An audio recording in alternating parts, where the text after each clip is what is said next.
was invited to Calgary to speak. I've had several events I've been speaking at this week all around unleashing the voice of your business. And then my dear friend Liberty said, why don't you come and talk about creativity and unity? And it never had occurred to me.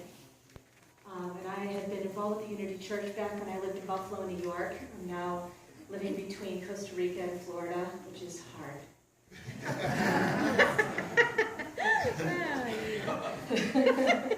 And I was just so pleased at how Katie and Anthony just kind of welcomed me the message and welcomed me here. And I'm so moved by the music and the energy of this community and this congregation. It's something really special to walk in from 4,000 miles away and instantly feel at home. I warned you I would be crazy. So you never know when your life is going to change in a minute. My life changed forever when I was 7 years old at the Erie County Fair outside of Buffalo, New York. Now, I'm an only child, and I grew up inside of my parents' business, and we lived upstairs, and the business was downstairs. My parents sold wood-burning stoves and fireplaces, which is super sexy. And I was the only 5-year-old in kindergarten who knew what double-wall stovepipe was, which did not help with popularity levels at all. But every year, all summer, and often through the fall and the spring as well, my parents would set up a booth for their business at every fair, every fireman's carnival, every home show, all across the area. And of course, I went with them. So the fair is a very different place when you were there every day, all day, for many days. And you don't get money for rides, you don't get cotton candy, you learn very, very fast to make your own fun.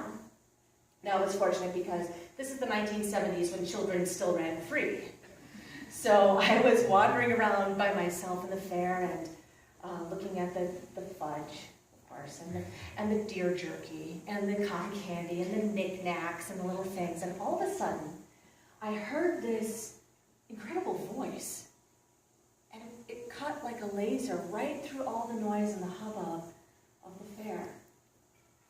And I suddenly realized I had to find it. I was drawn to it like an absolute magnet. And my life changed forever that day.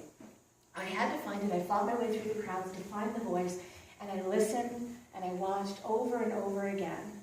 And that day I knew that my life's purpose was to help people find their way in the world, to help people through innovation and creativity come up with solutions they didn't even know they needed, and to live a better life and do things better and faster. And that was my purpose. I was convinced of that day. I was watching the Ginsu knife demonstration. Now, did the Ginsu guy at the Erie County Fair in 1970-something expect to give a 7-year-old girl her purpose in life? No. But like the voice which the child Samuel heard in the night, what I heard that day was the voice of spirit in the guise of a knife salesman calling me forward to a life of purpose and service. You know, I still feel blessed every time I hear the words, but wait, there's more. There's more, hooray, thank you. A message of abundance in infomercials, who knew, right? But in the reality of the moment, as a newly minted Ginsu acolyte, as I ran back to my parents and told them all the wonderful things I had learned about the matching set of steak knives and the spiral slicer and the 50-year guarantee and how this could cut through a tin can and still hold its edge. You know, do you think they got it? Do you think they understood? No. And I, at 7 years old, did not have the words or the understanding to be able to communicate to them what I had felt that day. So how many times have we each felt misunderstood and stifled our joy? Many times as children, sometimes as adults. When was the last time you felt a little unwanted or felt like other people weren't all that interested in something you were incredibly excited about. It was deeply meaningful to you. And what do we do as a result, right? We go from here to here to here, and sometimes further. Well, we're no longer children, technically. But we can access these wonderful childlike qualities of wonder and imagination and creativity to help us connect with this deep creative spirit and our purpose. And we can retrieve and revive some of the truest and most passionate parts of ourselves. Parts we may have shushed or sidelined years ago. So I'd like to take just a quick moment, and you can write this down if you'd like, or you can just hold the thought in your mind, as I ask this question. What comes to mind when you think of the word oasis? And now think for a moment, what comes to mind very quickly, don't overthink it. If I were to say, what if you were to create your life as an oasis? Think about this as an idea. An oasis is a place that nourishes and refreshes anyone who comes into contact with it. It's you, as well as the people you share it with. It's a nurturing place that's always there for you. So just very quickly now, bring to mind, if your life were an oasis, it was this place of nourishment and refreshment for you, what would it include? You see, a personal oasis is like an inner well you can keep coming back to whenever you choose. It's deep enough and the water's clear enough to refresh your spirit and restore your soul whenever you come into contact with it. And not just once, but over and over again. But wait, there's more. Creating your life as an oasis also involves action. It's taking your vision and your inner world and translating this and taking the steps to design your life, not just in thinking about it, but in actual the creation of that process and walking forward inside of that intention and that purpose, extending it out into the physical world. Designing your life intentionally as an oasis allows you to create and walk a path in life which is congruent with your values, in sync with your purpose, with the life you want to live, and with the legacy you would like to leave. And whether your inner creative voice is as clear as that which the child Samuel heard calling in the night, or as compelling as that voice of God or the Lord or Spirit calling forward someone to change a civilization, or it's as galvanizing as a knife salesman summoning a lonely child to her purpose. When you're in alignment with your purpose, you become a receptive vessel to the call of creation. You become an instrument of spirit giving voice to a singular song, bringing forth the manifestation of your purpose into this world. And we don't always know where it's going to come from. Now this afternoon we're going to actually start to create your oasis. And we'll be talking about that in a few minutes, about what that's going to include and involve. And that'll be both practical as well as a lovely journey. And I'd love for you to join us because, as Margaret Mead once famously said, never doubt, I must get into her English accent, never doubt that a small group of thoughtful, committed citizens can change the world, because indeed it's the only thing that ever has. But right now, I'm going to pause for some music, and then I'm going to actually do a slightly longer meditation with you today, where we're going to create a glimpse of your future inside of your very individual, very personal oasis. And this is a visualization meditation that I designed as part of my legacy to leave the world with. So we'll do that in just a moment after this music to bring us into this meditative space. I remember who I am. I remember who I am. I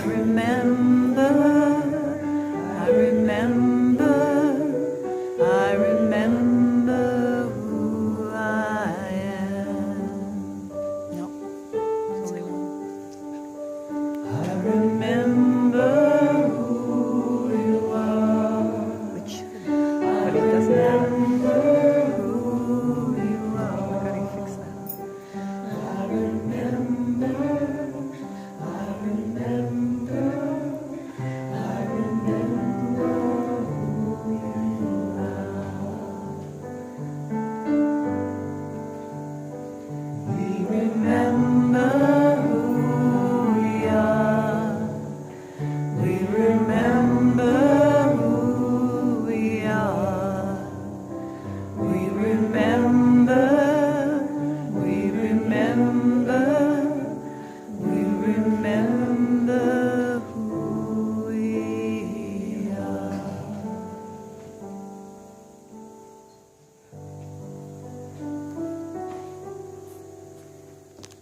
close your eyes and start to look within.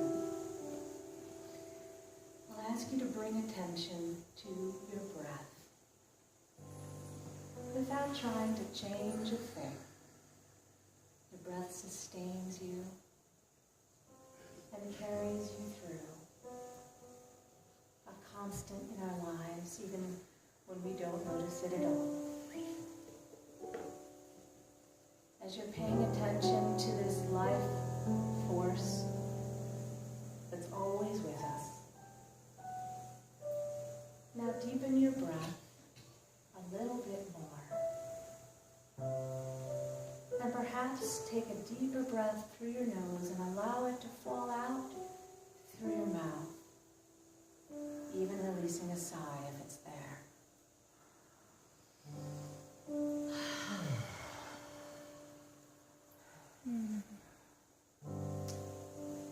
Become present in your body, just as it is and just as it isn't. And now allowing yourself to take another breath and go a little bit deeper into that place of quiet refuge.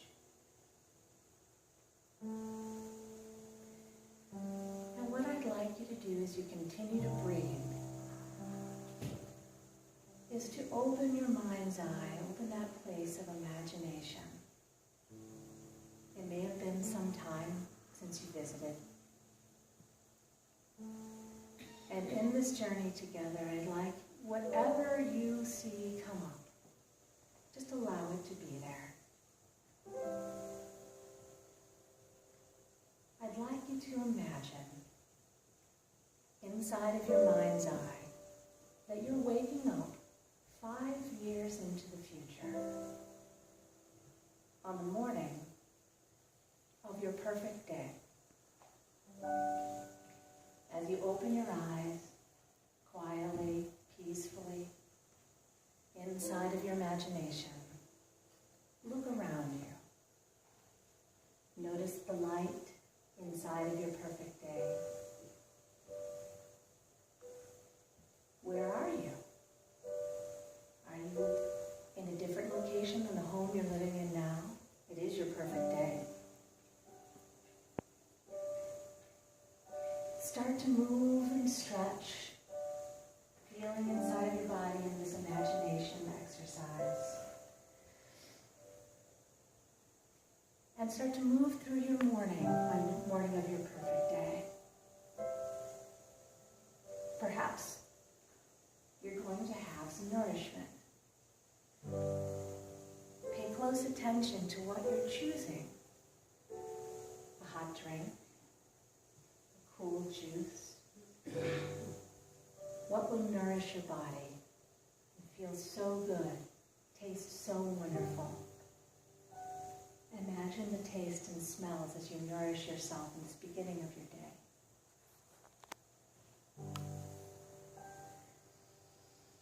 And now, energized and ready, you begin to move through this perfect day, and it starts to unfold exactly as you like.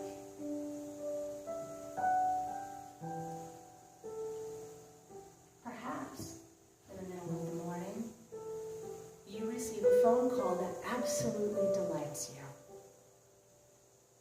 And you feel yourself laughing with the person that you're talking with.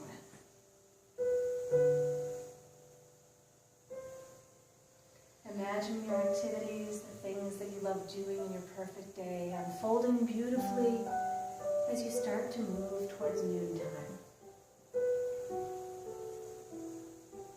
Perhaps you're meeting somebody you can't wait to see for lunch,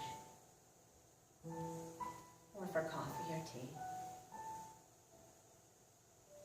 Look around you and imagine all the things that you see where you are. The temperature of the air, the delight you feel in the conversation. And this afternoon, you get to do something that you absolutely adore doing. Imagine yourself doing it.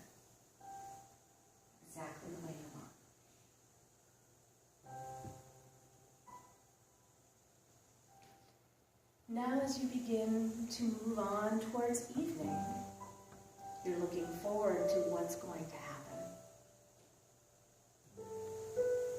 Perhaps you're meeting people for a lovely meal, watching the sunset, going for a drive. Maybe even you're performing or spending time with family. Whatever your day, what would be perfect for you on this day is exactly what you get to do.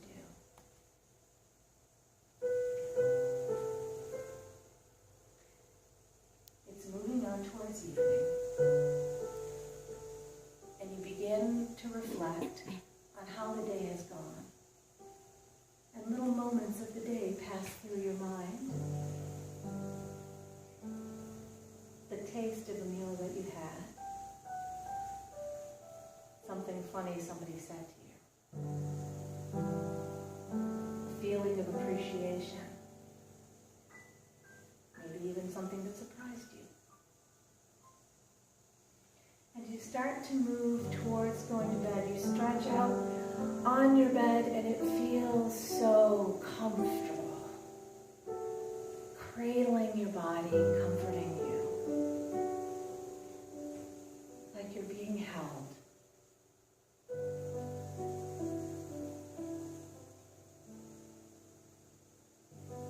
And as you start to move to sleep, you think about the things that you did this day.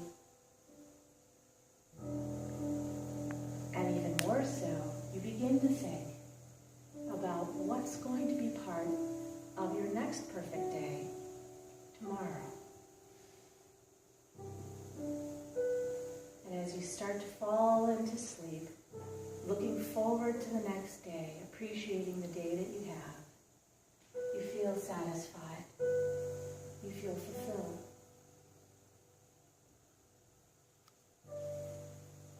Now we take the deep breaths as you drift down into this peaceful place. Inhaling and exhaling.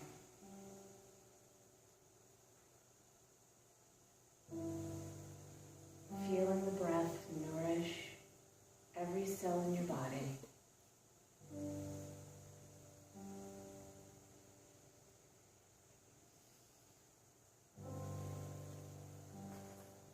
And now, as we start to very slowly come back to this present moment, you deepen your breath just a bit. And perhaps allow the breath to fall out through your mouth.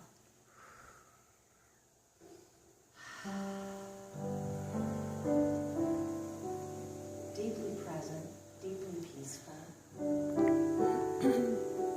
And yet, as you become more and more aware of the room around you in the present moment, you're retaining every piece of that perfect day within you. Remembering how you felt. Remembering how your senses were delighted, what you saw, what you smelled, what you tasted, what you touched.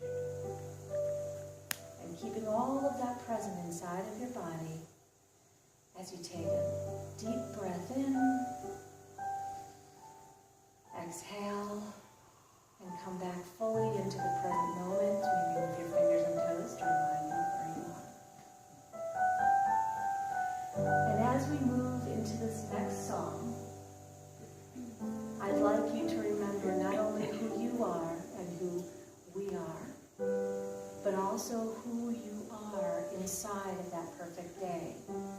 And intensify those feelings in your body as you sing, to ground it inside of your body in the present moment. I remember who I am. I remember who I am.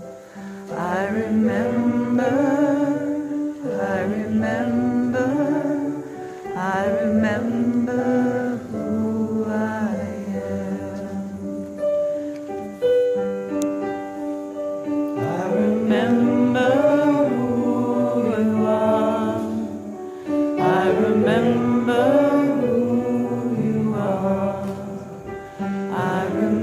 remember